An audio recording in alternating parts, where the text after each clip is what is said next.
Assalamualaikum warahmatullahi wabarakatuh. Saya akan menjelaskan materi kedua tentang studi absorpsi perkutan obat secara in vitro. Absorpsi atau penyerapan zat aktif sendiri adalah maksudnya molekul-molekul obat ke dalam tubuh dan menuju ke peredaran darah dalam tubuh melewati sawar biologik.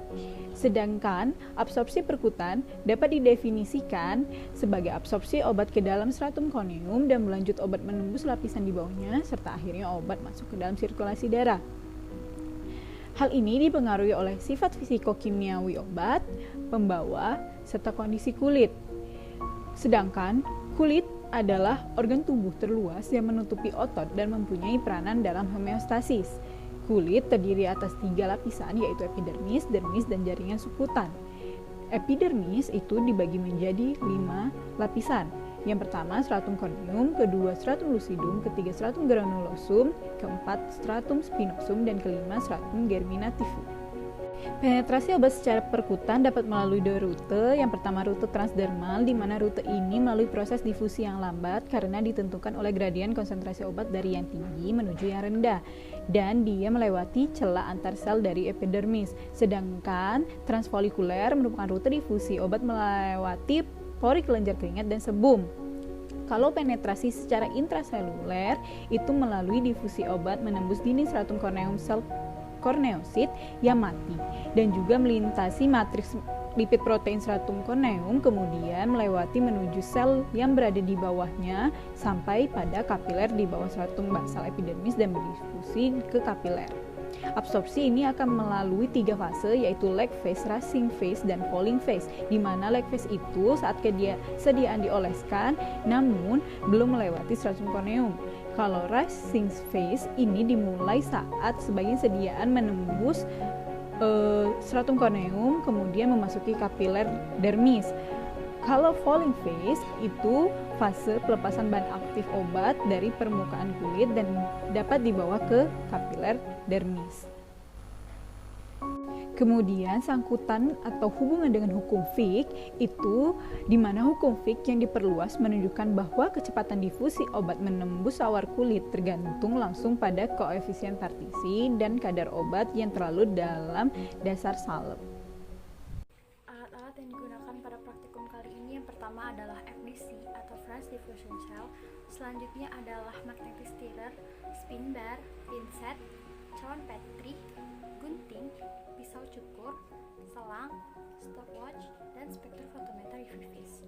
Bahan-bahan yang digunakan pada praktikum kali ini yang pertama adalah sediaan asam salisilat, dapat berupa gel, krim, salep, dan lain-lain yang digunakan sebagai bahan uji untuk diukur kecepatan absorpsinya ke dalam kulit. Selanjutnya adalah asam salisilat murni yang digunakan untuk penentuan kurva baku yang nantinya bisa digunakan untuk penentuan kadar asam salisilat. Selanjutnya membran tikus sebagai pengganti kulit manusia.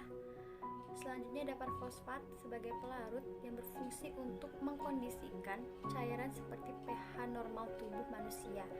Selanjutnya NaCl fisiologis untuk menjaga membran agar tetap segar dan menjaga sel-sel hidup pada membran, yang dimana NaCl fisiologis mirip seperti cairan tubuh manusia. Yang terakhir adalah NaOH dan FeCl3 yang digunakan untuk uji kualitatif. Cara kerja pada praktikum studi absorpsi perkutan obat secara in vitro dilakukan dengan 5 langkah. Yang pertama ada pembuatan kurva baku asam salisilat, yang kedua ada preparasi membran tikus, yang ketiga ada percobaan difusi, yang keempat ada analisa data, yang terakhir ada analisa hasil. Yang pertama yaitu pembuatan kurva baku asam salisilat. Langkah pertama itu buatlah minimal 5 konsentrasi kurva baku larutan asam salisilat. Selanjutnya dilakukan screening panjang gelombang optimum dengan menggunakan spektrofotometri UV phase. Lalu dibaca absorbansi masing-masing seri konsentrasi pada panjang gelombang. Selanjutnya buat persamaan regresi linear antara konsentrasi dan absorbansi. Percobaan kedua yaitu preparasi membran tikus.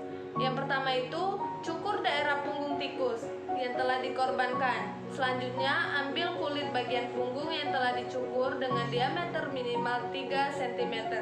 Letakkan kulit tadi di dalam cawan Petri dengan menambahkan larutan NaCl fisiologis. hingga kulit terendam. Lanjutnya, yaitu pisahkan lemak yang telah tersisa pada membran kulit. Rendam membran dalam cawan Petri berisi dapur fosfat pH 6,5 selama 15 menit. Selanjutnya adalah percobaan difusi. Percobaan difusi dilakukan dengan cara siapkan larutan aseptor buffer fosfat dengan pH 6,8, lalu kalibrasi alat French diffusion cell. Selanjutnya, masukkan spin bar ke dalam alat. Lalu, sesuaikan diameter membran yang dipakai dengan permukaan alat French diffusion cell. Selanjutnya, oleskan secara merata sediaan pada membran. Lalu, letakkan membran pada daerah antara aseptor dan donor. Selanjutnya, pastikan bahwa larutan aseptor menyentuh membran bagian dalam. Lalu tambahkan 5 ml dapur fosfat pH 6,8 pada kompartemen donor. Lalu lakukan sampling sebanyak 2 mili pada menit ke-15, 30, 45, dan 60 menit. Kembalikan larutan aseptor sebanyak 2 ml untuk menjaga kondisi sink. Lalu baca absorbansi larutan sampling, panjang gelombang maksimum kurva baku, dan lakukan analisis. Langkah selanjutnya adalah analisis data dan analisis hasil. Analisis ini dilakukan untuk mengetahui nilai laju difusi yang dihasilkan dari percobaan yang telah dilakukan. Praktikum biofarmasetika dan farmakokinetika kali ini membahas mengenai absorpsi obat melalui perkutan. Sampel yang digunakan pada praktikum ini berupa salep, krim, gel dari asam salisilat. Kemudian membran yang digunakan pada praktikum ini berupa membran tikus yang sudah dipreparasi sebelumnya. Mengapa digunakan membran tikus? Karena struktur dari membran kulit tikus ini hampir sama dengan membran kulit manusia. Praktikum ini menggunakan alat berupa French diffusion cell, yaitu alat untuk mengetes permeasi dari kulit yang digunakan secara in vitro yang sering digunakan untuk dalam pengembangan formulasi sediaan. Produk uji diaplikasikan pada membran melalui kompartemen atas yang disebut dengan kompartemen donor, sedangkan ruang bawah atau yang disebut dengan kompartemen akseptor berisi cairan dari sampel yang akan diambil secara berkala untuk dilakukan analisis. Adapun tujuan dari praktikum ini yaitu untuk menentukan jumlah zat aktif yang meresap atau terpenetrasi ke dalam membran pada setiap titik waktu. Penetrasi obat melalui perkutan terdiri dari beberapa rute. Yang pertama itu rute transdermal, transfolikuler, dan intraseluler. Absorpsi obat melalui rute transdermal yaitu absorpsi transdermal melalui proses difusi yang lambat yang ditentukan oleh gradien konsentrasi dari obat dari konsentrasi tinggi menuju ke konsentrasi rendah yang ada pada kulit. Rute transfolikuler yaitu obat berpenetrasi ke dalam kulit melalui dinding folikel rambut, kelenjar minyak, dan kelenjar lemak.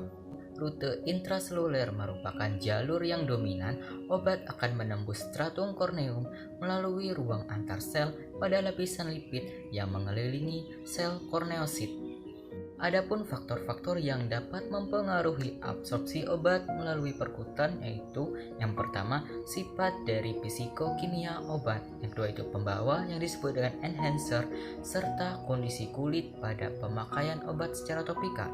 Obat dapat berdifusi ke dalam pembawanya dan melalui kontak dengan permukaan kulit sehingga obat akan masuk ke dalam sirkulasi sistemik